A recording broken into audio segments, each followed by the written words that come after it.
Hi, I'm Max Rudin, President and Publisher of Library of America, and welcome to LOA Live.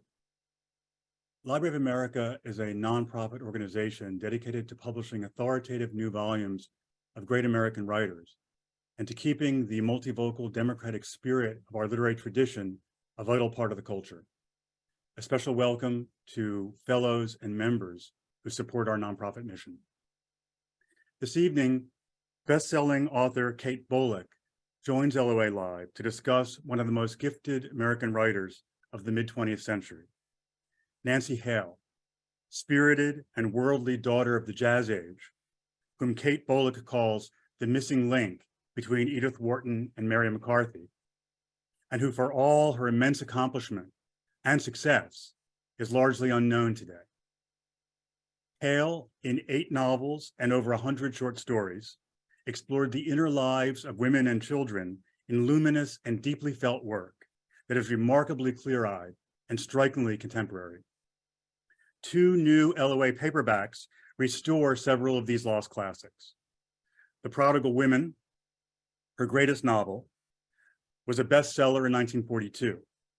Its frank portrayal of women's changing roles, open sexuality, and ambivalence toward motherhood dramatizes what Kate Bolick in her introduction calls the gap between what liberation looks like and what it actually is. New York Times reviewer Orville Prescott was clearly shocked. Miss Hale's knowledge of the inner workings of her fellow women's minds is almost appalling, he wrote in 1942. A companion volume, Where the Light Falls, Selected Stories of Nancy Hale, introduced by Lauren Groff, gathers 25 essential short stories. Links to both books will be dropped in the chat.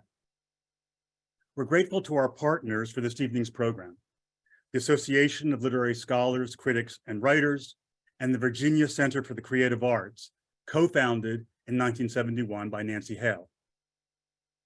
To explore Hale's life and work, we're incredibly fortunate to welcome Kate Bolick. She is the best-selling author of Spinster, Making a Life of One's Own, a New York Times notable book of 2015, and co-author of March Sisters on Life, Death, and Little Women. She joins us from her childhood home in Newburyport, Massachusetts, Nancy Hale country, I'd say. A reminder that we invite your questions and comments. The Q&A button is on your menu bar. Please let us know where you're viewing from. And now, please welcome Kate Bolick.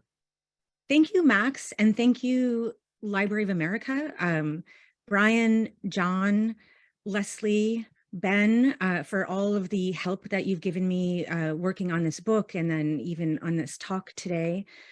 And I just also want to give a personal thanks to the existence of the Library of America, not only as an American citizen and reader, thank you for keeping American literature in print, but also the personal note is that back in the very early 2000s, when I was starting out as a writer, I hit my first writerly crisis, and it was the sudden revelation that I didn't care about anything except dead, forgotten women writers. And I was like, oh my God, what am I going to write about? How am I ever going to make a living? This is like, my life is over. And, lo and behold, that's what I've done.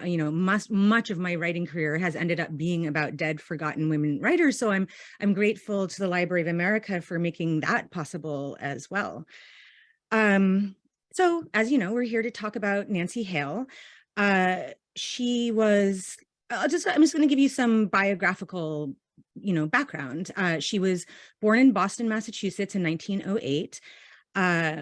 She was, and then she grew up in Dedham, Massachusetts, which is right, little like 10 miles outside of Boston.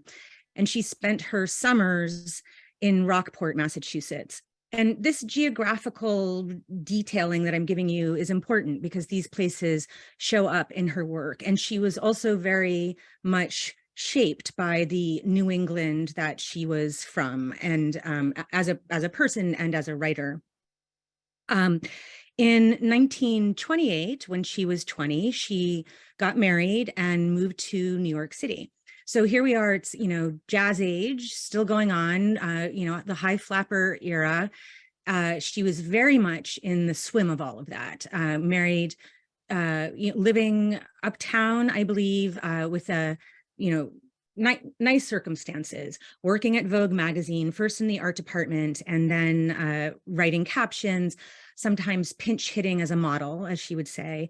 And then she very quickly, like almost as soon as she arrived in New York, she was just, dominating the magazines. She was writing for the New Yorker, for Vanity Fair.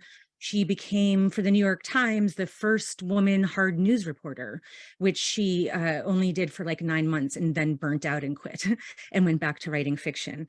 So she was just publishing constantly. She pretty immediately published 2 novels. She also, so she was married, she had a kid, a son, and then divorced, and then remarried and had another son.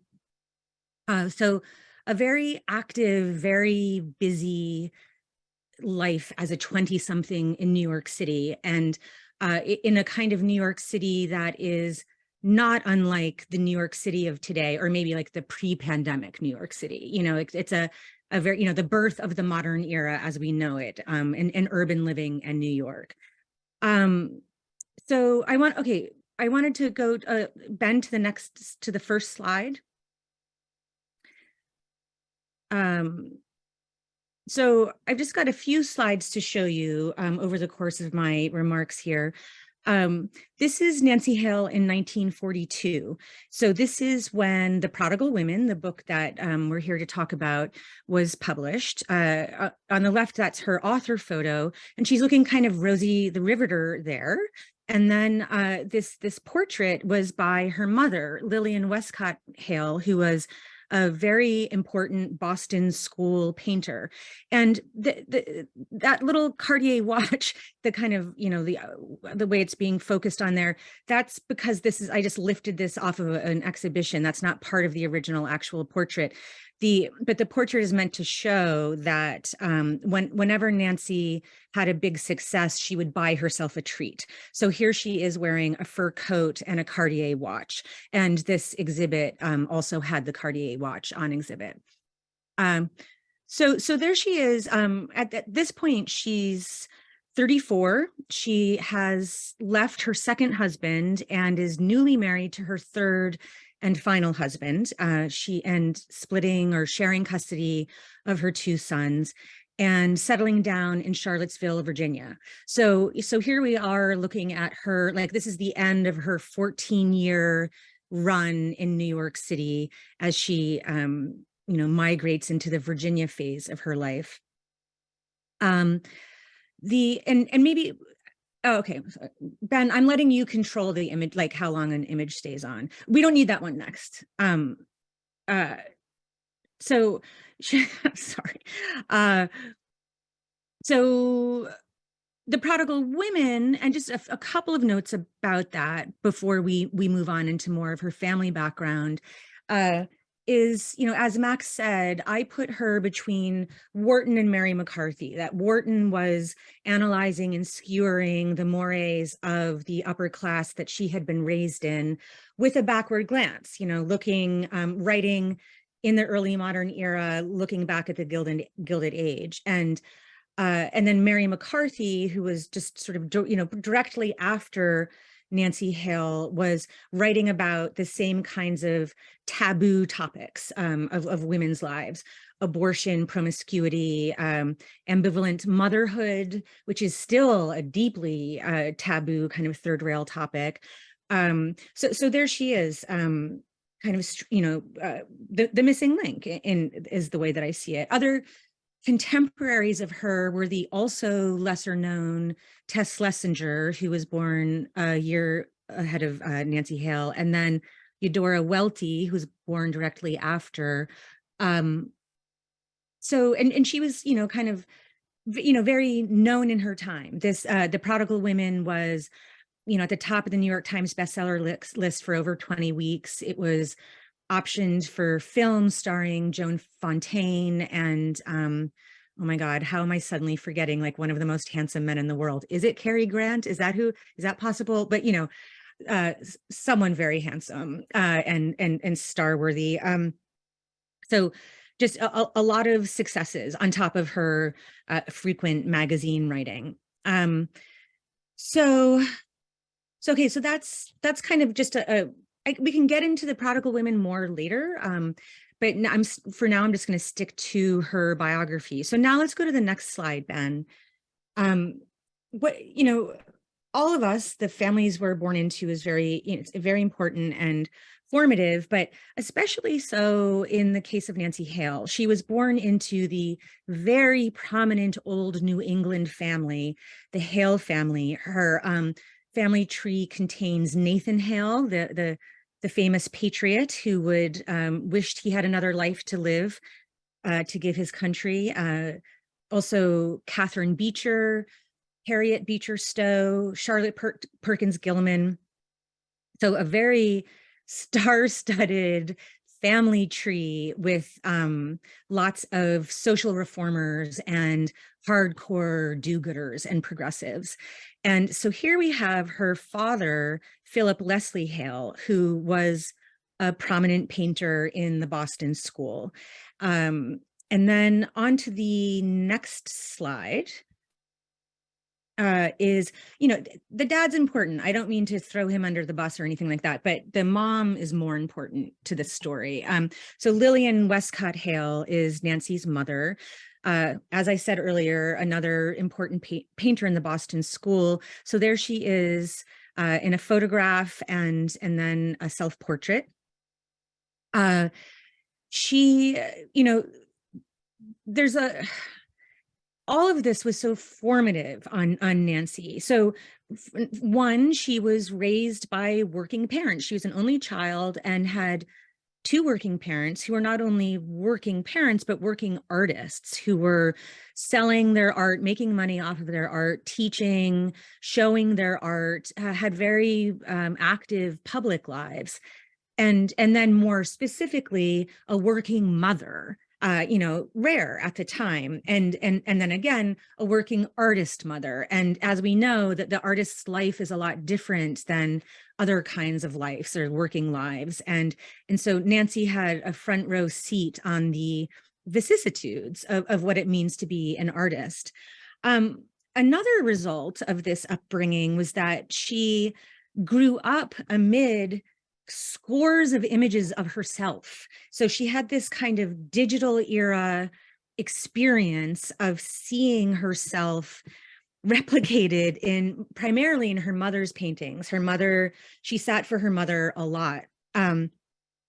So she was watching her own life be chronicled in paintings and then later photographs. And she was photographed a lot in the 20s and throughout her life. But when she was a bright young thing in New York City, she was a photogenic debutante, just kind of made for the camera, made for magazines, made for this age of the new woman and this kind of, she was sort of born a little after the Gibson Girl at a time when images of women were a major tool of selling things in America. And so I think it's such a peculiar and specific experience to come of age with just images of idealized women in photographs, magazines, illustrations, etc., being part of the air you breathe, but also having images of yourself and having a relationship to yourself as someone who exists in an image apart from your actual self. And that's really important to her writing. Also consequential in terms of her mother is that her mother was a great portraitist and also painted a lot of domestic still lives. She painted primarily women. The father, Philip, also painted women, but painted more idealized women. And both of them, Lillian did as well, paint idealized women. That's what was selling, but she also was painting more realistic images of women and mothers and daughters. And so that was like Mary Cassatt, whom Nancy Hale went on to write a biography of much later on. The relationship between mothers and daughters was very important to Lillian's work and also to Nancy Hale's work. So she really took that inheritance with her. And it's another just interesting moment of timing that her mother worked at home. I mean, was a working woman, but worked at home, creating images of primarily women and children. And then Nancy Hale enters the fray, the urban, bright lights, the next moment in history, and a different kind of female depiction. So here, let's go to the next slide. These are just I just wanted to show a few of Lillian's paintings for those of you who have not seen them, just because they are, really pretty exquisite. And then here we have a great, this image of the mother and daughter is a wonderful depiction of what Lillian bequeathed to Nancy, which is this, here's the mother holding a book, maybe reading aloud, the two globes behind her. She's showing her daughter the world and educating her and filling her with ideas and exposing her to so much more beyond the home. And that's pretty exciting. Let's see. Okay, so now, okay, we can keep that slide or just move away from it. Now I'm just going to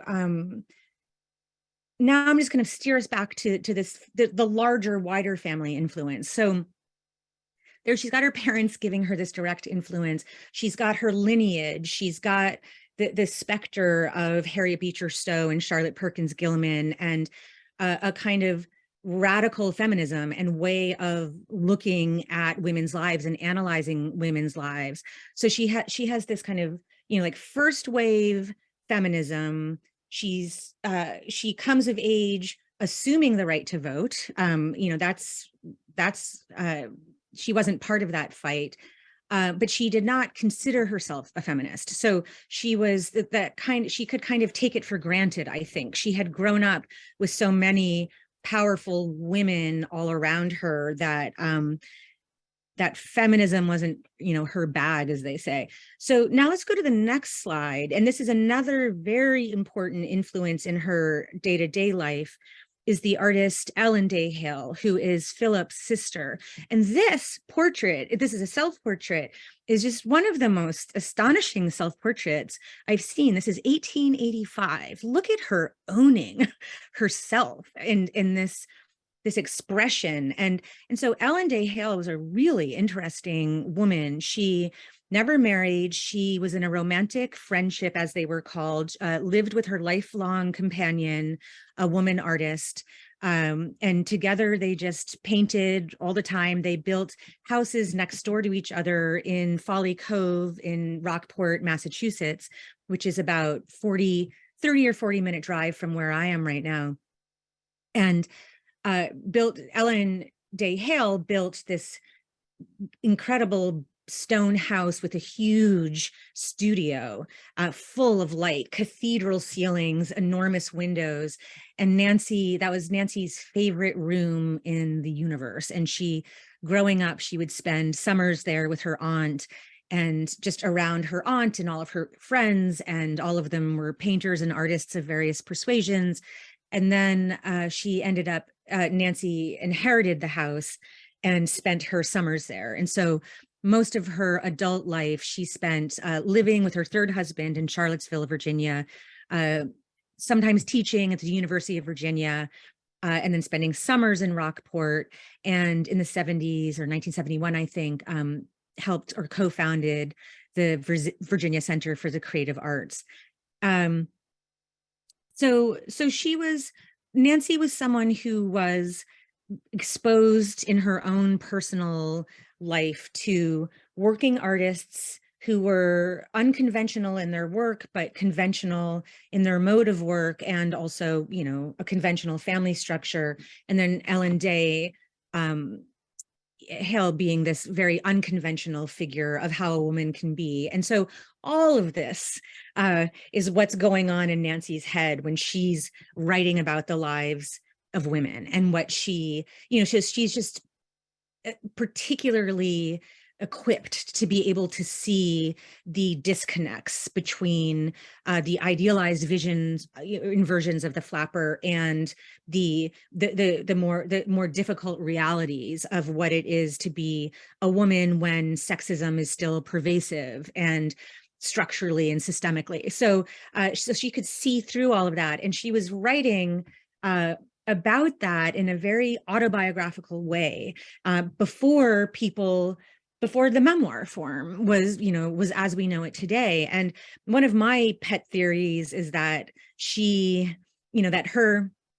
now I call them her near contemporaries. They were much younger, Sylvia Plath and Anne Sexton, but they were alive and teens and in their 20s. I'm sure they were reading the New Yorker all the time. I'm sure they were reading Nancy Hale and reading this woman who was writing so frankly about the difficulties of womanhood in her fiction. I just think surely that that influenced them somehow to create their own confessional poetry. That's really exciting for me to think about.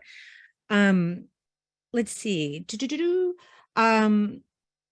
Oh, I just wanted to note, those of you who are aware of Folly Cove as an area in Rockport, that was a hotbed, tons of artists at that time. And then the Folly Cove designers kind of put the area on the map, and that was 1938. And those were all kinds of, amazing prints and so forth. Maybe you know about them. And so now I think we can just go to the next slide. And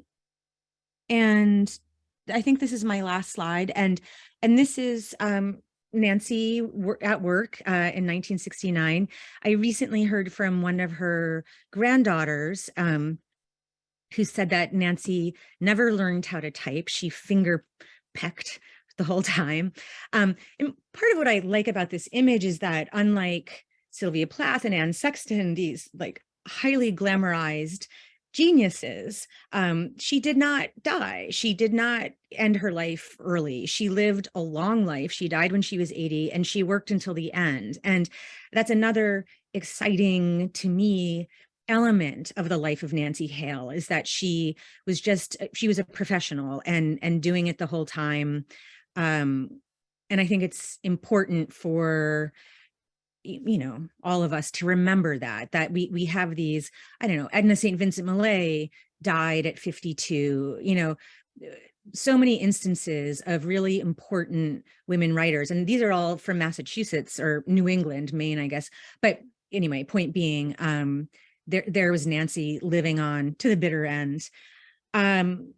So those are my notes, and I would love to answer questions. I also have like other things that I could blab on about, but I would love to hear what you all want to talk about.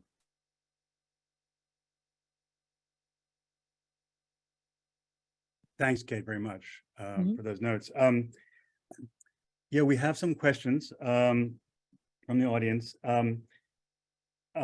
But first, before we get into those, I wanted to say you talk about your discovery of Nancy Hale, kind of like a conversion experience almost. And it's interesting because Lauren Groff in her introduction does a similar thing, like this electric connection to this writer you hadn't been aware of before. Could you talk a little bit about what the qualities of her work were that did that to you and for you? Yeah, well, strange. I mean, the Massachusetts thing actually had a lot to do with that. To think that she had grown up, practically in my backyard and in my own lifetime. And that I never knew of her just felt shocking. And, the fact that, Edna St. Vincent Millay lived as a child here in Newburyport, and I grew up never knowing about her either. We only ever learned about John Marquand. He's our famous writer from in this town. And so it's always exciting and heartbreaking to hear that there were other really important people who happened to be women and therefore didn't make it into the canon in the same way, or even into local history in the same way. And then on the page itself, she's so honest. She's so brutal. The Prodigal Women is a grim, brutal book. I have one friend who couldn't even finish it. It was so hard to read. And so that and it's also, I mean, this is the version I read when I was doing my research on her. And so this came out in the 50s, obviously, but it's a very long book, and she really manages to create an epic tale of the lives of three women across time, and connecting them and showing them. And so I just felt it was brilliant and impressive to see what she had pulled off, while also showing these very deeply felt descriptions of New England that I hadn't quite seen before. I tend to think of the kind of regionalism that used to be so important in American literature really went out of fashion as Nancy Hale was coming into her own. And so all of those regional writers from New England were very much in the past, but she's writing in a modern voice about trees and foliage and ponds and roads that I see and know myself. And that was exciting, along with the lives of the women and how she was doing it. Yeah, yeah. And just following up on the New England thing, I know that in preparation for writing your introduction, you actually took a trip to Folly Cove in Rockport, and last summer, right? So can you just talk a little bit about that and about that trip? Oh yeah, that was so exciting. I'm very responsive to houses and seeing where a person live. When I was writing Spinster for my Edith Wharton chapter, I spent a week in her house, the Mount in the Berkshires, and just like taking naps on her sofa and looking at the ceiling and looking out the window. And it really does give you or gives me a more granular sense of who the person was. And so there's a writer and artist named Heather Atwood who bought the Ellen Day Hale house that Nancy had inherited. Heather Atwood bought it from Nancy's son. And through my own New England connections, I was put in touch with her and got to go see this extraordinary studio that Ellen Day Hale had built, and be in that space and see there a bunch of artifacts had been left behind. That was really cool. And then I got to trot across the lawn to the little house where Ellen's lifelong companion had lived. And so I really got a sense of what that arrangement was and what Nancy had known. And I also met one of Nancy's neighbors and learned that she and her husband would go over there for drinks, and she would always have 2 gin and tonics, never more than that. And she would always wear an emerald green dress, and that she kept in that closet just for the summertime. So I loved that kind of Yankee frugality. Those details are wonderful when you're trying to get a sense of who a writer is, who lived before, that material stuff is really helpful. Yeah, yeah. I mean, as long as we're on that subject of place, I mean, maybe we should say that, there's like 3 main places that figure in her work, right? There's the New England setting that you're talking about. There's New York, where she was a working girl and everything. Yeah. And then, of course, there was Virginia toward the end. And is there anything that you want to say about how the other 2 places, I mean, you've talked a lot about New England, about how the other 2 places figure in the work? Yeah, well, I think part of why, I have lots of theories about why she was forgotten. And one of them is that she was skewering the New York myth. The idea that the working girl has got it all and can have it all. So she was saying, really? I'm not so sure. It's a little harder than that. And you have to work all the time. And the only way out is through marriage. And so you better be beautiful. And if not, you're going to be stuck with a jerk, like these kinds of compromises and conflicts in a woman's life. And America did not want to hear that message. America was too besotted with its fantasy of the working girl, of the Mary Tyler Moore, of the Carrie Bradshaw, like that has persisted. And I think many women, myself included, have gone through that kind of arc of the excitement of New York, and then understanding like, oh, wait a minute, this only works out, you've got to be young. What did they say? Like, you've got to be young, very poor, or very rich. And then otherwise there's no place for you in New York City. And so Nancy Hale was really on to all of that in a very cool way. And because she was a working girl, she wrote very, vividly about magazine life and what that kind of work was like. And Her life in the South, or the South, I guess Virginia is not quite the South, is less, it doesn't feature that much in the Prodigal Women. It is I mean, it More the is, stories. Yeah. yeah, it's more in the stories. Yeah. Yeah. Okay, so we have a question from John Pippa, who I think is following up on, you were talking about Nancy Hale's parents and their relationship, and he asks, how did ambivalence to motherhood affect her child rearing, her sons? Is that addressed in the work? And I think we could broaden that question a little bit and say that, you know, the relationship between parents and children, especially kind of sensitive, melancholy children, figure very largely in her work. And in fact, there are stories like Rich People, which is about, you know, a woman who, you know, reflecting on her life, who's the daughter of accomplished parents who was stunted by that experience. So it goes in different ways. So anyway, I mean, how do you react to the, you know, parents and children, how she treats that in the work, and the complex freighted way that subject comes up in the work? Well, you know, okay, I'm going to speak both her life and her work, because Yeah. I interviewed her granddaughter, Nora Lind, who wrote a brilliant dissertation about her mother, and also Lillian Westcott Hale. And Nora says Nancy was a terrible mother. She just, she she didn't really want to do it. She had other stuff that she wanted to do. She did it because she was supposed to, because her husbands wanted children. But she was not a very present or attentive mother. And she was, according to Nora, an excellent grandmother. And really that's where she shone. And in the Prodigal Women, we see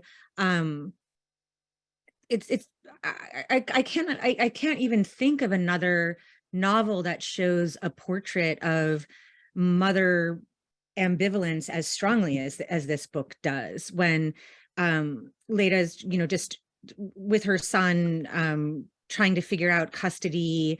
She clearly just wants to be by herself, and ends up in what I think of as the spinster wish, you know, and that's something I've written a lot about. But this idea that so many women carry is the fantasy of, if only I were alone, if only I weren't encumbered with these mates and these children. And that's where we kind of arrive in this book. So yeah, she really struggled with it and was frank about it in her work, in exploring it. Yeah. And just as long as we're on the subject, I mean, so both her parents were painters. I mean, do you see any influence? I mean, it's, you know, we ended up choosing as the title for the collection of stories Where the Light Falls, because it had a kind of painterly, you know, quality to it. I mean, do you see that in the work at all? Or I do. She's a very vivid writer, very, you can really see very clearly. And I'm surprised that at least The Prodigal Women wasn't turned into a film, because it is cinematic. It's it almost feels as if it were written to be turned into a film. It's so visual. There are so many visual scenes in so many places. And so my other like little theory about why we don't know who she was is, you know, there's the idea of the Hollywood effect, that we, for instance, wouldn't know, you know, Edith Wharton was not fashionable or read until Martin Scorsese's adaptation of The Age of Innocence came out, and that put her back on the map. And now she's a staple of high school and college syllabi. And you know, what would have happened if The Prodigal Women had actually become a film? It just never did. It was optioned, it had stars attached, it never happened. And I think the reason it didn't happen is because the Hays Code had gone into effect while she was writing it. And the book really does have the feel, it has the boldness of pre-code film. And so by the time this book came out in 1942, the Hollywood industry was just way too conservative. There was no way this book could be turned into a film. So she was both ahead of her time and then too late for her time, you know? Yeah, that's a subject that many of the viewers are asking about, like why she fell out of favor. And I think you have addressed that. Several people have asked for the book to be shown again, so I'm going to just do that briefly.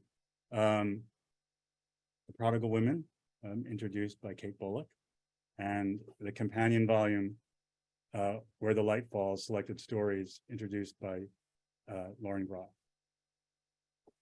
Okay, I'm scanning. Let's just see what other. Yeah, so Barbara Novelli from Santa Cruz, California, asks, and there's a one of Hale's better known stories is called "Who Lived and Died Believing," which is about a woman's experience in a mental hospital. And Barbara Novelli, who's from Santa Cruz, California, is asking, did Nancy Hale have actual experience with mental health wards and shock treatments to be able to write that story? Yes, absolutely. Okay, when I started my research, I kept bumping into the rumor here in Massachusetts that she had had a nervous breakdown when the Prodigal Women came out because Boston had banned the book.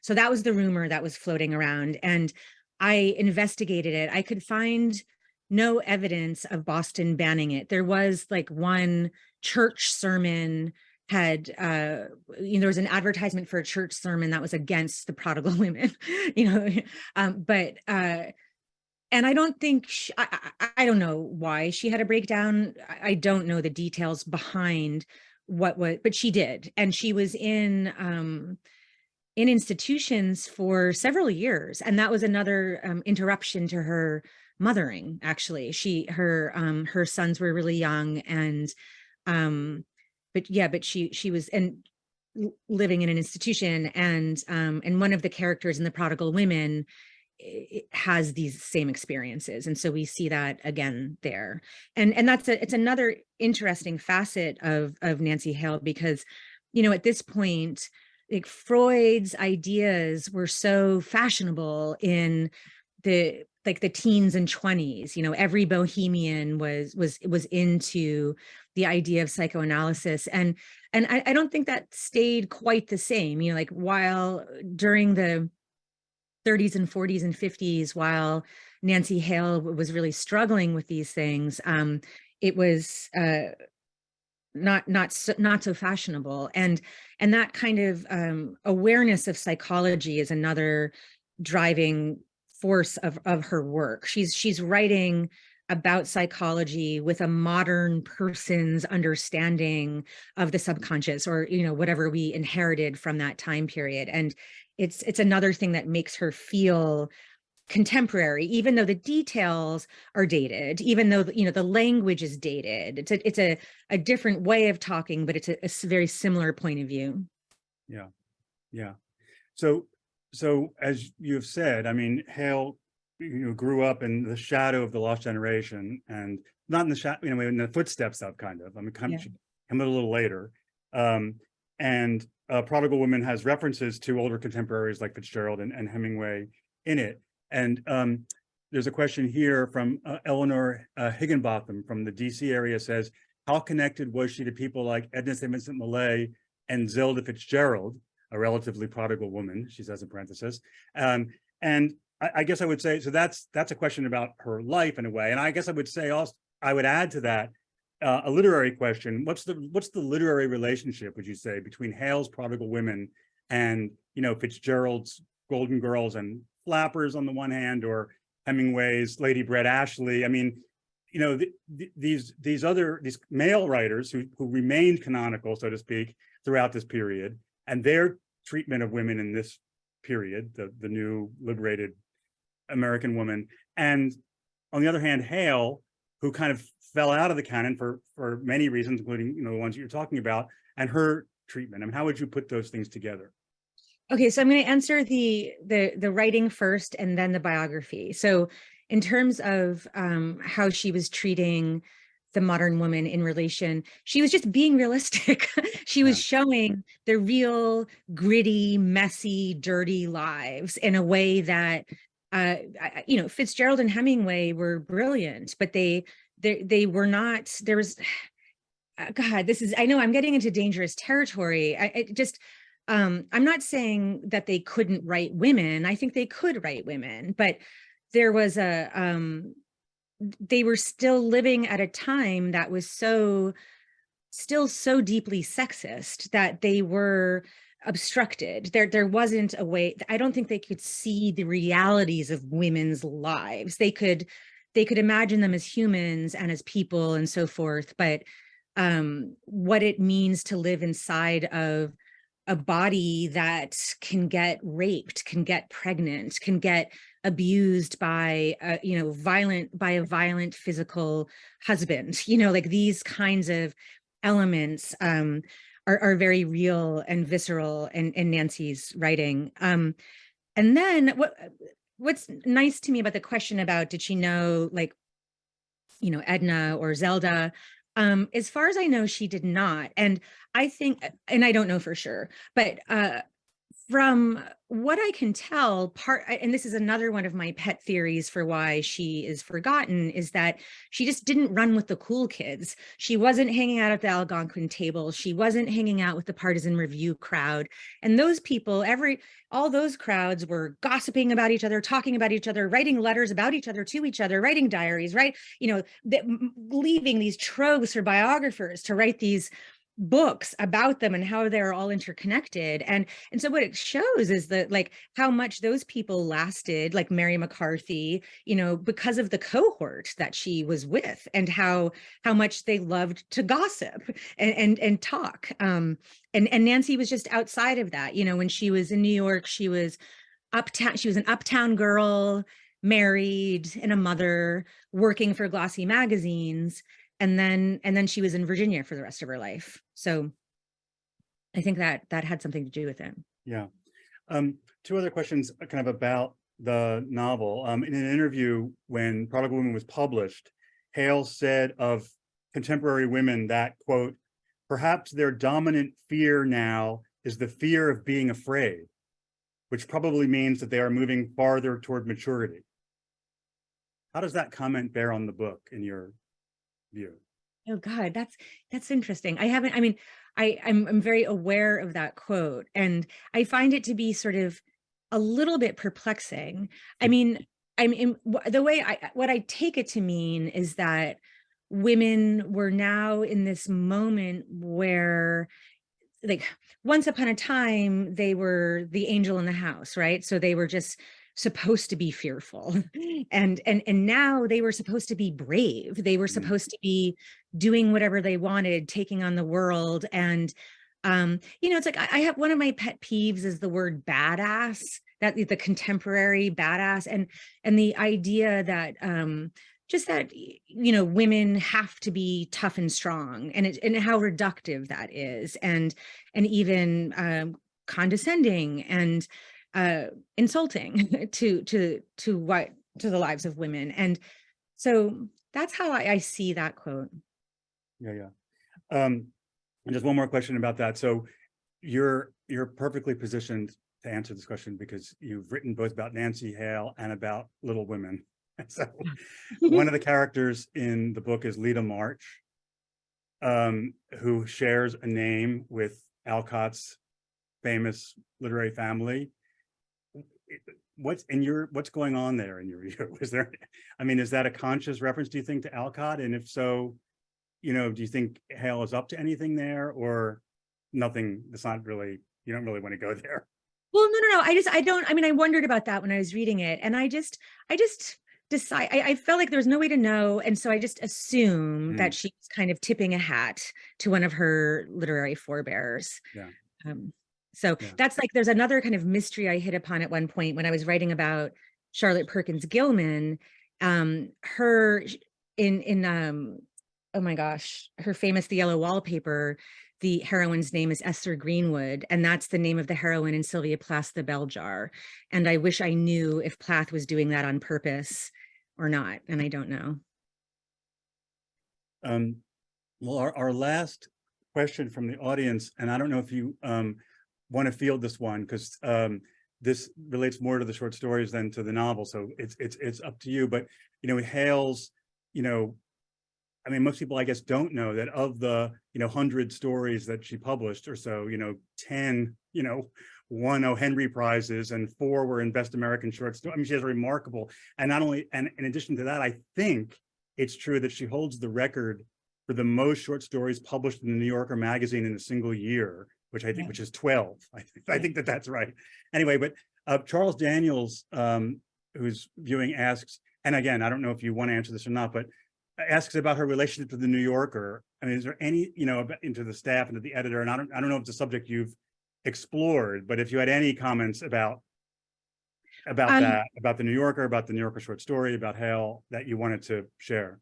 So I have not explored her relationship with the New Yorker, but I am very aware of her relationship with Maxwell Perkins, who was at the New Yorker, but also a publisher, and he was a huge champion of Nancy Hale. And then what one of her granddaughters just told me when she reached out last week is that Nancy and Maxwell Perkins had an affair.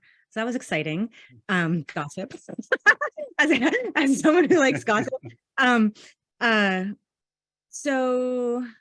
no, I don't know about her relationship to the New Yorker. So I thought maybe with our remaining time, I can just I'm going to share my other pet theories about why she's less known. And so there's the obvious, just plain sexism that so many women were not, canonized or paid attention to. But that one feels so obvious. It's like, why even mention it? Again, I said this before a little bit, that she was like ahead of her time and behind it at the same time, or like she kind of fell between spaces in a way that wasn't to her advantage. The Hays Code, I already said. The decline of Boston, I think that really had something to do with it. Her family was so important in the American imagination up until like the turn of the century, and just as Boston itself was declining into irrelevance, which is putting it too strongly. But America became besotted and obsessed with New York City. And so the parts of the Prodigal Women where Hale is skewering these old Brahmin mores and so forth, I think people by 1942 just kind of didn't really care very much about that. And then finally, I also wonder if there's something about her being not the right kind of woman writer for feminists to revive. And so here I'm thinking of, like, in the 60s and 70s, Charlotte Perkins Gilman had been forgotten, and then she was revived and remembered, and by second wave feminists who were trying to populate the canon with women, and until everyone kind of figured out her very complicated politics, and then she was kind of shoved out again. And so with Nancy, again, these are obviously pet theories, but I think something about her being this kind of glossy magazine girl. She was glamorous photographs, wealthy. These are not the kinds of women that are fashionable to be revived, if that makes sense. Like there's even something, so I think that has something to do with it as well. Mm-hmm. Okay, so we're at the end. I mean, I guess my question would be, what would you tell the reader, the readers who are on the program now? I mean, why should they read Nancy Hale, and why Nancy Hale now? I think that's you should read Nancy Hale because you're going to be surprised by the window that she gives onto a period of time and the psychology of women and families that you just didn't know existed before because you haven't read Nancy Hale before. Like she was doing this, and there's nobody else like her. She is an original, and so to me it's like that, the excitement of finding some kind of, I don't know, like sunken treasure or something, you know what I mean? Like, who knew? Like, this brilliant, incredibly talented, observant, perceptive person who was giving such a sharp cultural analysis and personal analysis in deeply felt, very moving prose. It's just astonishing that she hasn't lasted. And I really hope this time, with these books, that we can all kind of push them into the ether and that she stays. I think she has a lot to tell us. Thanks so much, Kate. That's really wonderful. You've been listening to Kate Bolick on Nancy Hale. whose classic novel, The Prodigal Women, is just out from the Library of America in paperback with Kate's introduction. A companion volume, Where the Light Falls, introduced by Lauren Groff, presents Hale's best short stories. Please join us for forthcoming online events from Library of America. On Wednesday, July 19, LOA Live welcomes acclaimed writers Connie Willis and Kelly Link and scholars Gary K. Wolfe and John Eller for a conversation celebrating the enduring genius of Ray Bradbury. Details about this and other upcoming LOA Live events can be found on our website, loa.org, where you'll also find information about Library of America's Nancy Hale and Ray Bradbury volumes and links to purchase those and other editions of Great American Writing. You'll also find recordings of tonight's and previous LOA Live events. Thanks so much again to Kate Bolick, and have a great evening.